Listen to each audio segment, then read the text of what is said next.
कक्षाधीश मंच पर उपस्थित विद्वद्गण एवं समस्त सुंदर साधु महाराज प्रेम प्रणाम जी। आज मैं कीर्तन वाणी के वचने काम से धोई काढ़िए राखिए नहीं रज मात्र जोग वाही सर्वे जीतिए त्यारे थइए प्रेरणा पात्र। इस चौपाई पे मैं अपना भाव रखने जा रही हूँ। वचने काम से धोई काढ़िए। यहाँ पर सर्वप्रथम वचन शब्द का प्रयोग किया गया। कौन से वचन? हमारी तार्तवाणी के, क्योंकि हमारे जो तार्तवाणी के वचन हैं वो सत्य है। हमें इस अज्ञानता में अंधकार से शाश्वत सत्य की तरफ ले जाने वाला ज्ञान है, जो पूर्ण ब्रह्म अक्षरातीत के आवेश शक्ति से अवतरित हुए हैं। इसी चौपाई के पहले चरण के दूसरे शब्द में काम शब्द आया है, जिसका अभिप्राय लिया जाता है विषय विकारों से। उसे कैसे समाप्त करें, इसके उपलक्ष्य में वाणी की चौपाई है। विकार सारे अंग के काम क्रोध दिमाग, सो विरहा बिना ना जले वही नहीं दिल पार। इसका आशय है हमारे अंदर जो काम क्रोध लोभ मोह अहंकार ये जो विषय है उसे कैसे समाप्त करें। सो विरहा बिना ना जले। विरहा का तात्पर्य क्या है? जिसके बिना रहा ना जाए। जिस प्रकार एक मछली होती है, यदि हम उसे जल से अलग कर दे तो किस प्रकार जल के लिए विरह करती है, क्योंकि उसका सुहाग ही जल है। हम तो परम धाम की आत्माएं कहलाती है, तो भी हम अपने प्रियतम के विरह में नहीं तड़पती।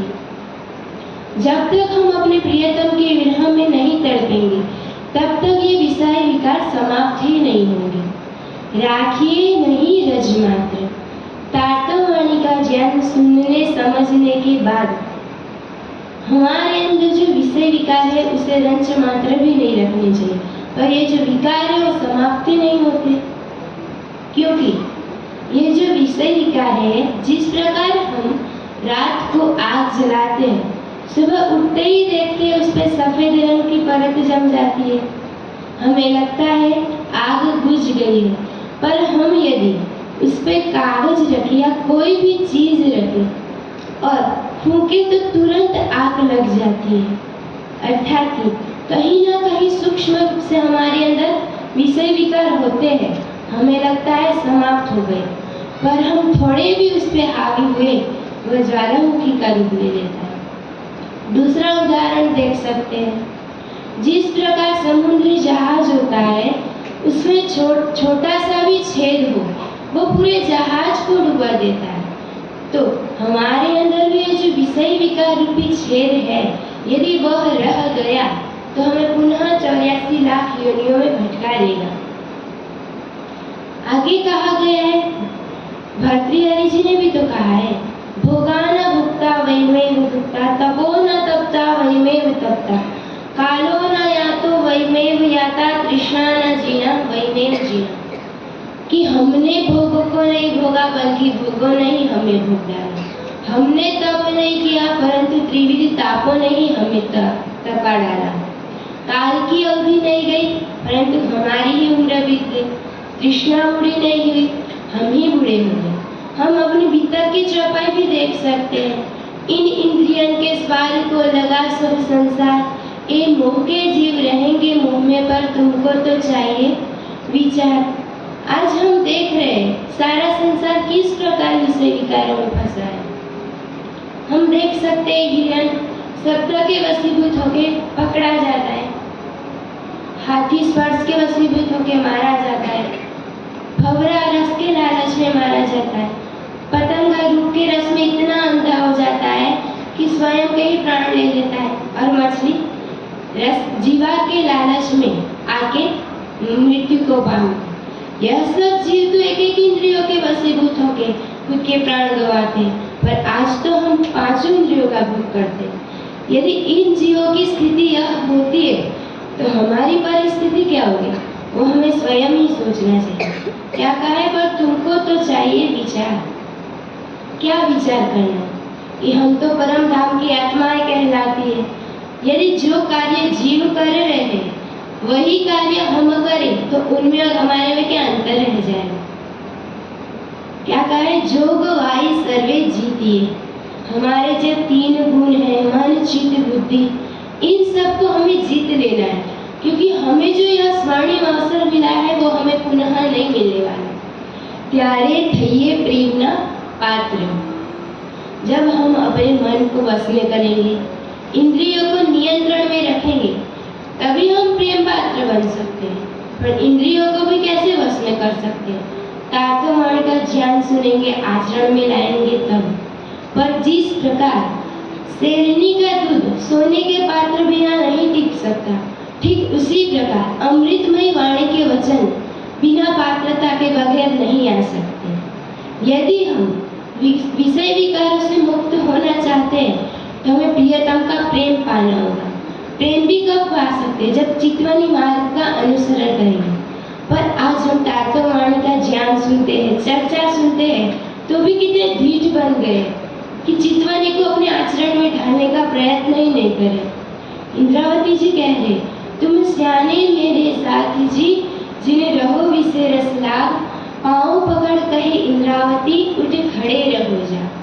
इस चौपाई में इंद्रावती जी बड़े व्यंग पूर्वक कह रही है कि अब तो तुम जाग जाओ, तुम तो समझदार हो, तो भी मुझे कहना पड़ रहा है कि इस विषय विकारों में मत फंसो।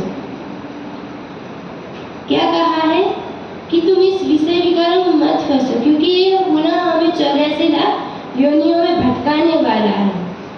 आज हमें आवश्यकता है कि हम अपने विवेक बुद्धि को जागृत करें, राज्य की तरफ लग जाए।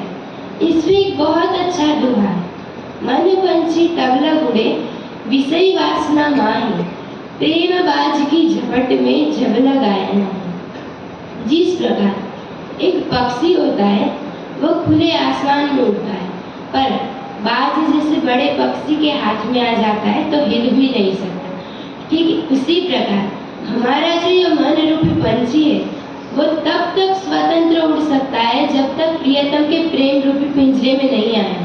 पर जब वो प्रियतम के प्रेम रूपी पिंजरे में आ जाएगा तो वो भी नहीं हिल पाएगा। यह हम देख सकते हैं, जिस प्रकार एक रथ होता है उसको चलाने वाला एक सारथी होता है, उसमें बैठने वाला एक व्यक्ति होता है, और उस रथ को चलाने वाले 5 घोड़े होते हैं। तो यह जो सारथी है वो हमारा मन है, उसमें बैठने वाला व्यक्ति है वो जीव है, और उस रथ को चलाने वाले जो 5 घोड़े हैं वो 5 इंद्रियां हैं। यदि मन रूपी सारथी के नियंत्रण में ये 5 इंद्रियां नहीं रही तो उसमें बैठने वाला जो व्यक्ति जीव है उसे गड्ढे में गिरा देगी, अर्थात कि 84 लाख योनियों में पुनः भटका देगी। पर आज हमें तात्ववाणी मिले हैं, सद्गुरु मिले हैं जो हमें सत्य की राह दे रहे हैं, चितवनी के मार्ग पे चल के हमें भी चलाने का प्रयत्न कर रहे हैं। तो सुंदर साथ जी हमें यह सीख लेनी चाहिए कि ये जो ध्यान है वही एक मार्ग है जो हमें सीधे प्रियतम के पास पहुंचाता है। जैसे जैसे हम प्रियतम के सुखों को अपने हृदय पटल पर अंकित करते जाएंगे वैसे वैसे जीव के विषय विकार हैं वो समाप्त होते जाएंगे और हम इसी ब्रह्मांड के अंदर बैठे बैठे परम धाम के सुखों में विहार करने लगेंगे। जिस प्रकार एक चना होता है उसे हम अच्छे से भून दे फिर उसमें अंकुर नहीं उठता, तो हमें भी प्रियतम की विरह में इतना तड़पना है कि यह जो विषय विकार रूपी अंकुर है वो हमारे अंदर भी ना उठे। तो सुंदर सा जी बस इतना ही कह के मैं मेरी शब्द को विराम देती हूँ। बोलिए श्री प्राणनाथ।